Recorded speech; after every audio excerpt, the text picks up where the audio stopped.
And then,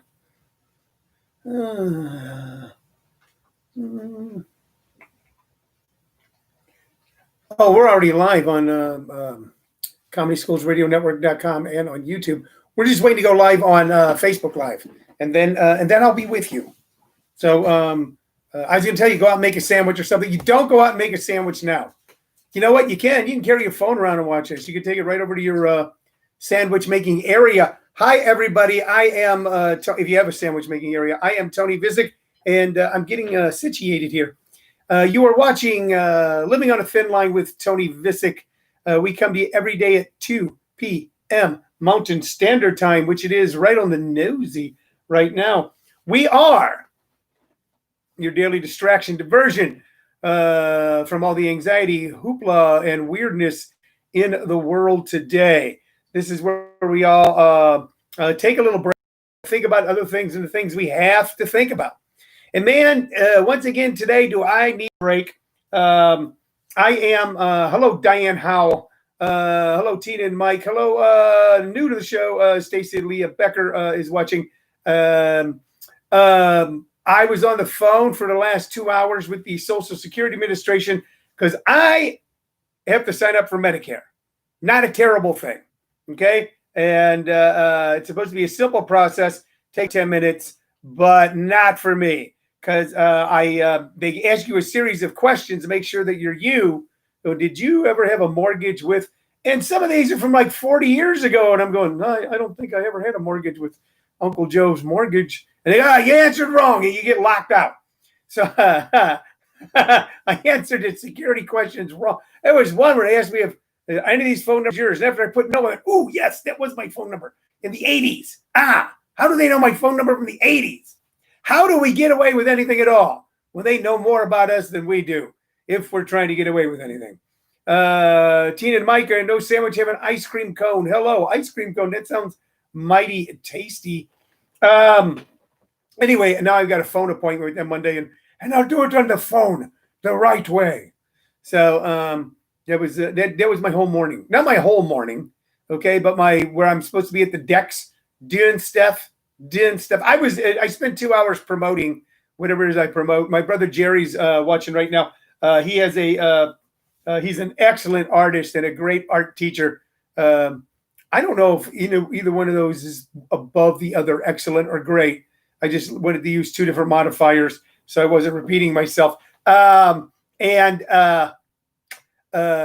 has a page in California for his stuff, and he allows me to post things about shows and upcoming events I have there. And someone reported it; it got taken down. So I don't know why it got reported. We'll see. We'll see what happens. There's always some loony stuff going on in the wonderful world of social media. So it is Thursday afternoon. We're making it through another week. I used to have the news on the way I used to have MTV on when I was a kid. Not a kid, but in my 20s. When I was a kid, it was just FM radio. We watched FM radio. Sometimes I got really high and watched FM radio. But listen to FM radio all the time. Not a lot of television. And then MTV came along and captured the imagination of young America. And that became like your background. That was just on all the time. I'm just, while you were doing stuff around your house. MTV. I actually knew one of the original MTV VJs. One of the original MTV VJs is a friend of mine, or was a friend of mine. I haven't talked to her in decades. Nina Blackwood, who was one of the original MTV VJs. It is now on like a VH1 classic station on Sirius XM. But I was in classes with her at the Lee Strasberg Theater Institute in West Hollywood back in the very early 80s. We did a lot of scene work together in class. I was great friends with a boyfriend who was a musician. And I remember one point her telling me I'm going to New York for some audition, and we never saw her again. And then a few months later, I was hanging out with some people on 3rd Street in Los Angeles, had an apartment on 3rd Street, and a bunch of British guys hung out there who hung out at a place where I attended bar.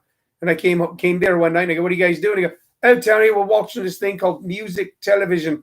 they make little story video, little movies to go along with the song. And that was it. I kind of sat down and wow. And I remember watching who were they? Men. You want a man from down under? Men at Work. Men at Work.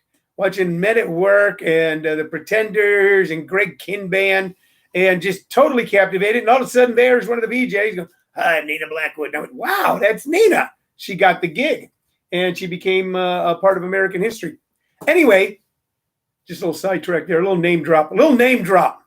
Oh, anyway, I used to have that in the background. I used to have the news on in the background, but I'm not watching the news a lot anymore. I read the news in the morning. I read the news at night. I read several different news sites, including the ones that Google creates for you. But it's just too much to have on 24. I don't know if we were supposed to have the news on 24 hours a day, 7 days a week anymore. I don't know what that does to the brain. You need information you can act on. But when you realize they're oftentimes just repeating the same information hour after hour. There's some interesting news that kind of is close to home. I will share with you. I live in Pinal County. I live next to, even though most of the business I've ever done in Arizona has been in Maricopa County, I ended up with a house in Pinal County. I love the house. I love the area. I love the people. I love the town. But we have a sheriff, Mark Lamb, who is one of those guys who wears a cowboy hat all the time. Nothing wrong with wearing a cowboy hat. I've got a few cowboy hats. Randy's favorite VJ was Martha Quinn. Yeah, Martha was one of the original ones. It would make sense, Randy, that you would like her. It would just make sense. She was cute. If anybody's going to ask me, no, I never dated Nina Blackwood. No, I was friends with her and her boyfriend. We were doing scenes together, and she was just my pal. She was a cool pal to have. Anyway, we have a sheriff out here, and he's one of those guys who's always on TV, live PD, and all this, and one of those, a conservative guy. If you're conservative, nothing wrong with being conservative. But one of those guys that when Doug Ducey came out with restrictions for this state a couple of months back to help us mitigate the coronavirus, he was one of those who loftily declared that he would not enforce them because they were unconstitutional. Now, I assume then not only is he a sheriff, that he's a constitutional scholar, that he's able to divine the Constitution quite on his own and render an opinion when most of the time, if there's a constitutional question, it has to go through a series of court cases all the way to the Supreme Court. But our good sheriff, Mark Lamb, had decided on his own that Doug Ducey's stay-at-home orders were unconstitutional, and he would not enforce them. Okay? In a sense, I refuse to comply with a lawful order from the governor. Not a big fan of the governor either, but that's neither here nor there. I don't hate the guy. But oddly enough, as fate would have it, Mark Lamb, Pinal County Sheriff, has come down with coronavirus. Now, I don't wish coronavirus on anyone. Not on my worst. I don't wish diseases on people. I hope you get a disease. I'm not going to. And I don't wish this on anyone. But it's a little ironic that a man who would not enforce something that would help mitigate the disease ends up with the disease. His name's Mark Lamb, and like I said at the beginning, he was roaring like a lion, in like a lion, out like a lamb. So other news, man, here's a kind of weird thing that even though we've got a conservative Supreme Court, for the most part, they keep handing down what are reasonable decisions. Okay, they ruled that Donald Trump cannot just rescind the DACA program, the Dreamers program, which means that some kid who was brought here when they were 6 months old, okay, by their parents and had no idea and has spent their entire life here can't be deported at 20, 25, 30, 35, 40. They can't be deported just because they were not, they did not come out of their mother's womb on this side of the Rio Grande. And they also ruled that discrimination laws apply to transgender people based on sex. And of course, this has sent right-wing world into a tizzy because they want to send people who were born here when they were like 3 months, who were brought here when they were 3 months or 6 months old, no matter doctors, lawyers, dentists, EMTs, paramedics, members of the military, firefighters, and I imagine a couple of hobos as well. They just want to send them all back. Send them all back. You know, there's a fine line between going, all right, there's things we have to do pragmatically and make tough decisions, and having no empathy for anyone except for yourself. Sometimes somebody who's overly empathic can be a little bit of a pain in the butt personally. Okay, but I'll take someone who's overly empathic over a lot of what we're seeing now. So 2 big Supreme Court rulings, one saying that transgender people are protected against discrimination, and another one saying that dreamers cannot be deported. Now, the Supreme Court said, listen, your basis was wrong. You're going to have to go back and revisit the whole thing, but that'll be months and years as they try to work through that. So those are 2 good things. And a sad thing, even though I'm not a fan of the guy or his politics, the sheriff of Pinal County has coronavirus. It can get anybody, anytime, anywhere. And I don't know how wearing a mask became political. And I'm just going to say this to you guys, okay? I mean, if wearing a mask is emasculating to you, you're already emasculated. If wearing a mask, you feel like it's taking away your freedom, try laying ass in the air with a tube shoved down your throat in an induced coma for taking away your freedom. Okay, try laying in your bed for a week. Going, anybody could get it. I could get it. You could get it.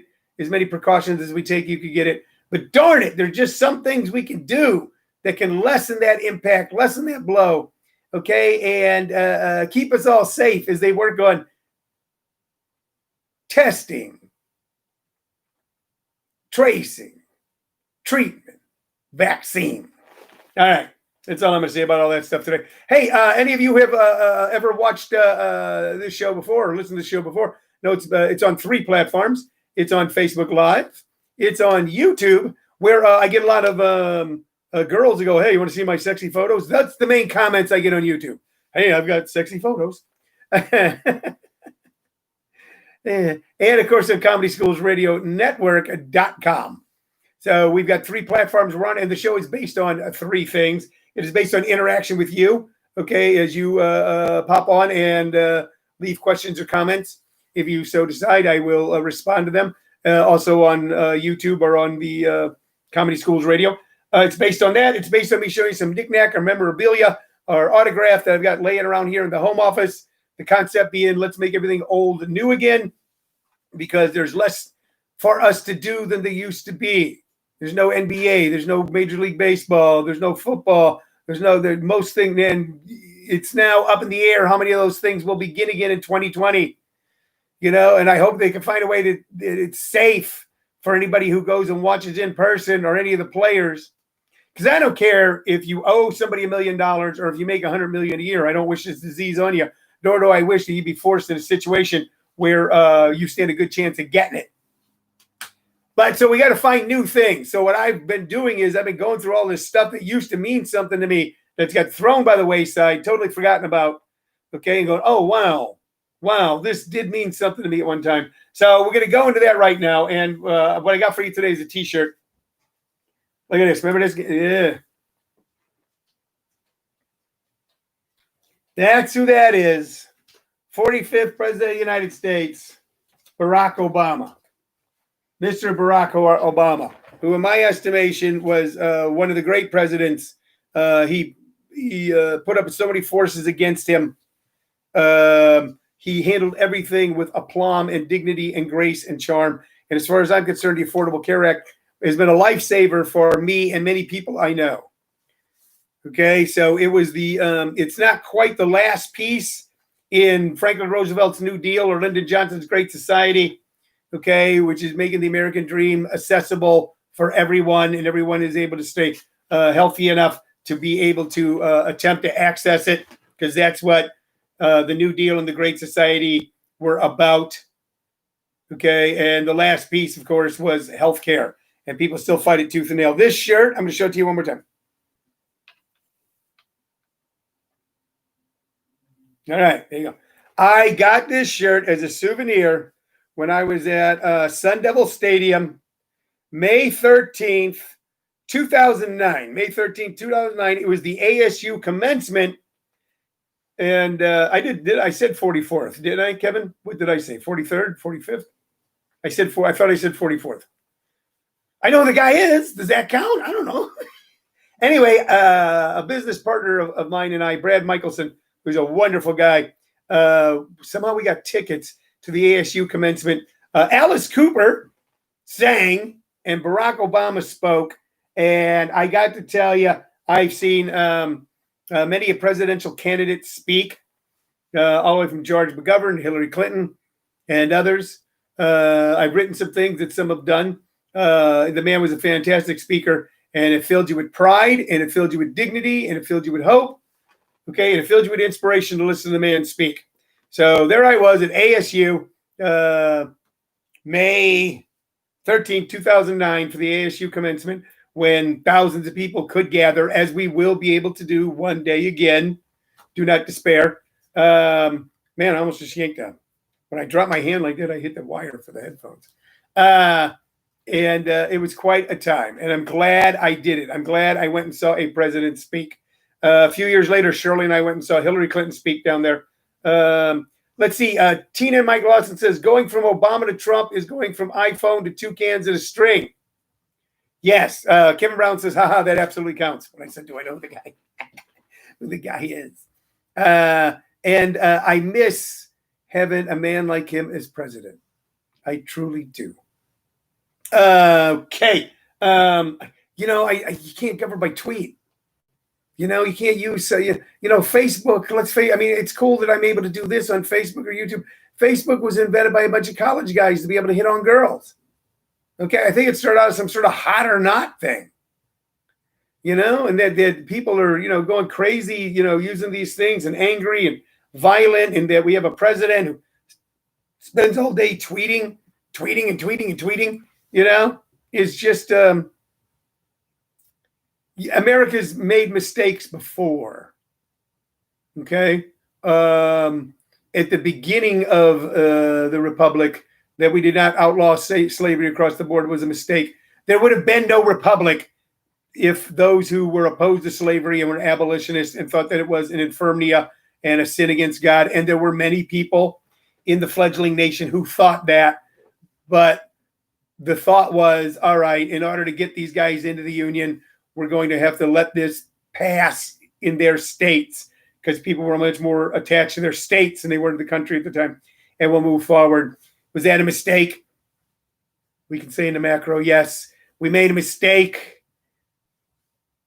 Mistakes were made that led to the Civil War. Mistakes were made that led back to Jim Crow in the late 1800s, all the way through the 1950s and 1960s. Maybe Vietnam was a mistake. The Iraq War may have been a mistake, but God bless all the guys that I knew and the ones that I don't know who went and fought there, because whether the cause was real or made up by much larger forces, they did their best, and they did their job, and they did it admirably. And there's other mistakes we made. I believe that electing this guy to office was a mistake. I think he thought it when he first got the job. Okay, so we made mistakes, and we always come back from them. All right. Hey, a couple things coming up.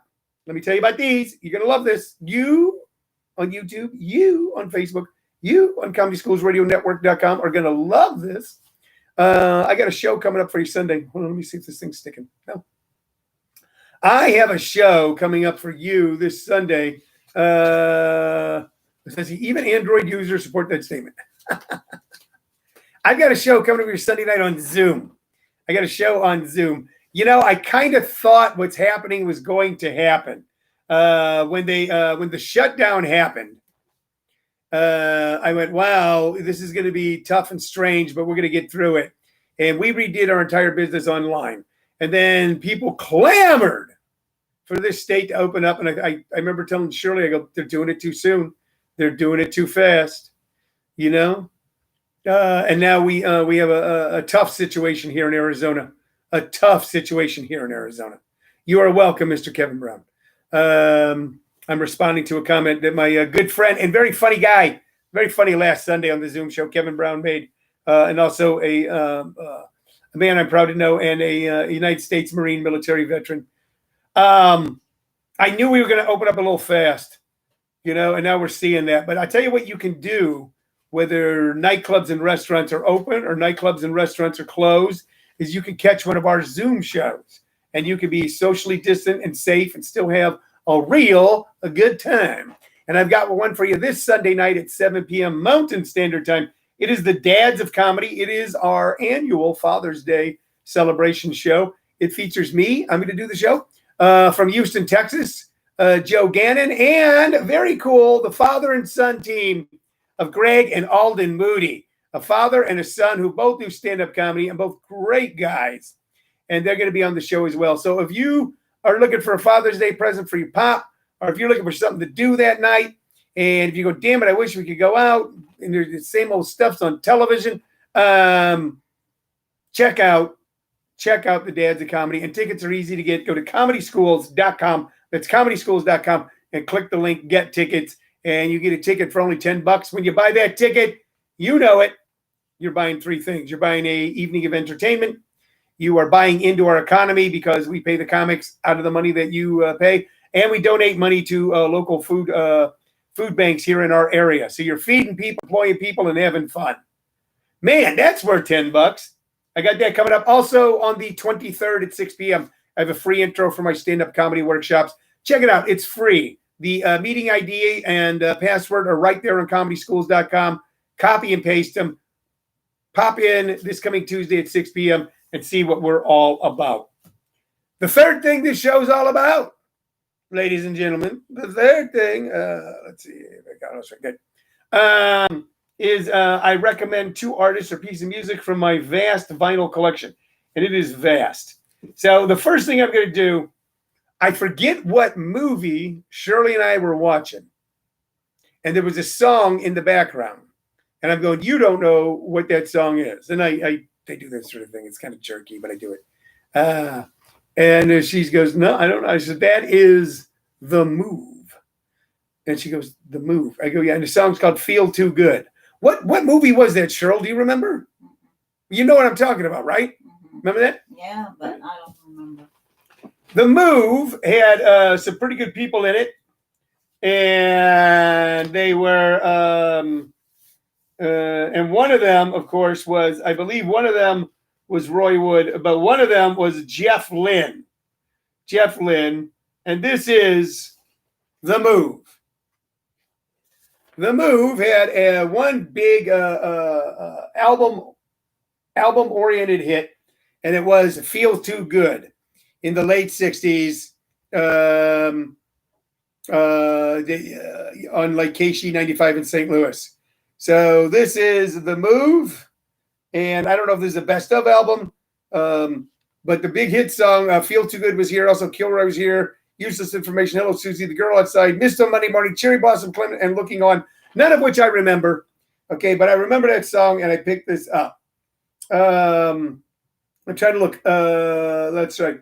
Even now, 3 years after the group split up, The Move shadow still lives on through its very offspring, the Electric Light Orchestra and Roy Wood's first solo effort.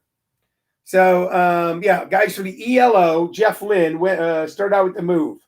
So way back before there was the mammoth band, Electric Light Orchestra, there was The Move. And for some reason, and if you've been following this, I bought all these weird offbeat albums when I was a kid. I never bought, usually, I would buy sometimes the Monster album. God bless you. A little sneeze there. No, I'm not sick. I am.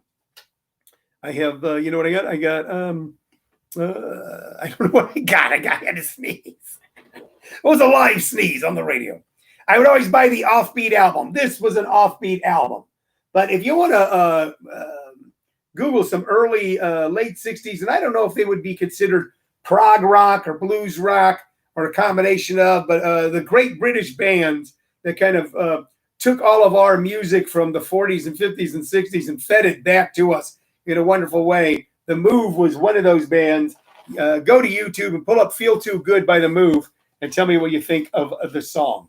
So I just want to show you, I hit that offbeat album. Now, this album is not offbeat, but before there were mixtapes, there was a time when the only way that you heard music, there were only two ways, on the radio, and the radio decided when the song was to be played, and you'd hang. If there was a song you loved, you would keep the radio on, just listen to see if they're going to play your favorite song again. Ooh, they're going to play it again. And the other way was to buy albums that had the songs on them. Now you'd buy an artist album, and they had a big hit, and maybe the rest of the songs weren't that good. All right, so you end up with maybe 15 albums and a total of 100 songs, but only 10 of them you like. You're like taking albums on and putting them off. And then the record company started doing compilations. Now here's one from way back when called Heavy Metal Volume 2.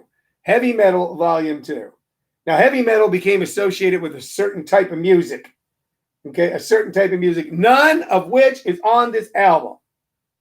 Because there was a type of music that was played that was hard and deeper than a lot of other music, and it was either called hard rock and eventually started to become heavy metal. I think the first reference to heavy metal is in the song Born to Be Wild by Steppenwolf, and I believe the lyric is Heavy Metal Thunder.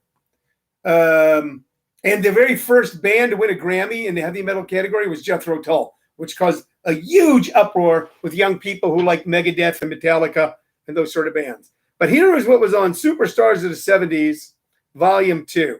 So when you got these albums, and I'd buy these albums, it was like getting a bunch of your favorite songs all on one album. You'd have to get up and change it and keep turning it off. And you're going to have people over there with great party records. Side 1, Kick Out the Jams by the MC5. We'll talk about them more later, because a lot of you don't know who they are. Black Sabbath, Iron Man. Iron Man. Jimi Hendrix, Freedom. James Gang, Must Be Love. And I believe that was after. No, I don't think it was. Maybe it was. I was going to say that it was after. Never mind. Deep Purple, Smoke on the Water. Then side 2, T-Rex, Bang a Gong. Bang a Gong. Jay Giles Band, Give It to Me. Dr. John, Right Please. A Wrong Time. Led Zeppelin's Gyre Maker. Buffalo Springfield, Bluebird. Faces, Cindy Incidentally. Side 3, The Doors, Touch Me. Allman Brothers, Ramblin' Man. Delaney and Bonnie. Only you know and I know. I met Bonnie at one point. How many people on here I've met and had long conversations with Ozzy Osbourne. I've met Alice Cooper. Let me see here. I met Led Zeppelin's road manager. I've met Rod Stewart. All right. I've never met anybody from the Doors, the Allman Brothers. I've met Bonnie from Delaney and Bonnie. Then Van Morrison's Domino. I haven't met him. Eagles Outlaw Man. I've never met any Eagles. Or Yes, Starship Trooper. Side 4. Golden Earrings, Radar Love. Grateful Dead doing Johnny Be Good. Chuck Berry, Foghat, which we've talked about before, doing What a Shame. Uriah Heep doing Stealin'. Very cool band that's totally lost in the sands of time. War doing Lonely Feeling. And Blues Image doing Ride, Captain Ride. This was one of the most diverse rock best of albums I had ever encountered in my entire life. And it was called Heavy Metal. Nothing on there. It came out of Warner Brothers. Tape Assembly, special thanks to Warner Brothers Records, Electro Asylum, and Atlantic Records. So they all kind of came together and let Warner Brothers put this album out. I don't know if it was a big seller, but can you, Tina, can you speak loud? Sharon! When I met him back in the 80s, it wasn't a bad. I will tell you what I know about Ozzy Osbourne. The few brief times I met him was in the same room with him. His eyes were always lit up. He would just watch whatever he was saying, and just somebody say something, he just laughed like hell. He was a guy who loved. He was like a big kid. And I'm glad for all the success that he has had. Okay, those are our 2 albums. I can't recommend Heavy Metal 2. I mean, I don't know if you put that in YouTube, if it would come up, but so many great songs from that era of the early 70s, late 60s, early 70s on that album. But I can recommend The Move and Feel Too Good. So go to YouTube and check that out. Okay, I think that's it for the day. I want to thank you very much for listening and watching. I'm going to be back tomorrow with another action-packed, thrill-seeking half hour right here on Living on a Thin Line with Tony Vicich. Bye-bye.